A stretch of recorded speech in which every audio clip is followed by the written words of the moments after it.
গত এক বছর আমাদের রাজনীতিতে, আমাদের সমাজ জীবনে, আমাদের অর্থনীতিতে, এমনকি আমাদের ব্যক্তিগত আচরণে কি আপনি কোনো পরিবর্তনের ছাপ দেখতে পাচ্ছেন কিনা? আমরা গণতান্ত্রিক শাসনে ফেরত যেতে চাই, কিন্তু আপনি যখন আমার মতের বিপক্ষে কথা বলেন, মব সৃষ্টি করে আপনাকে একেবারে হাসপাতালে পাঠিয়ে দিচ্ছি। আইনের শাসনের বদলে আমরা ১.৫ দশকের যে শাসকের আইন দেখেছি, আমরা সেই ঘটনারই পুনরাবৃত্তি দেখছি।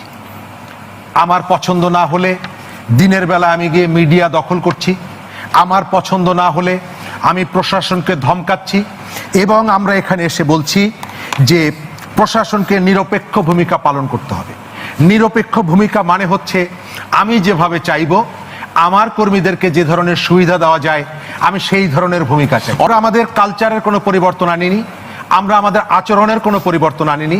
আজকে সকালবেলায় যশোরে জামাতের একজন নেতা জেলা ছাত্র শিবিরের প্রেসিডেন্ট ছিলেন, তিনি একজন সরকারি কর্মকর্তাকে ধমক দিতে গিয়ে তিনি গ্রেপ্তার হয়েছেন, বিকালে তিনি জামিন পেয়ে গেছেন। অথচ বাংলাদেশে এখনো আমরা দেখি ১০৮ বছর বয়সের একজন বৃদ্ধকে কাঁধে করে জেলখানায় নিয়ে যাওয়া হচ্ছে।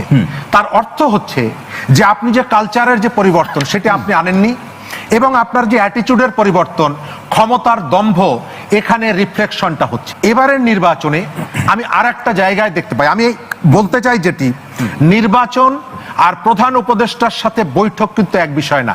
আগামী নির্বাচনের ক্ষেত্রে যতগুলো চ্যালেঞ্জ দেখি, তার প্রথম চ্যালেঞ্জটা হচ্ছে সরকারের নিরপেক্ষতা। কমিশনের হাত থেকে যমুনাতে চলে যেতে পারে, এবং ইতিমধ্যেই আমরা কয়েকটি জায়গায় দেখেছি যে সরকারের কেউ কেউ অযাচিতভাবে নির্বাচন নিয়ে বক্তব্য দিচ্ছেন।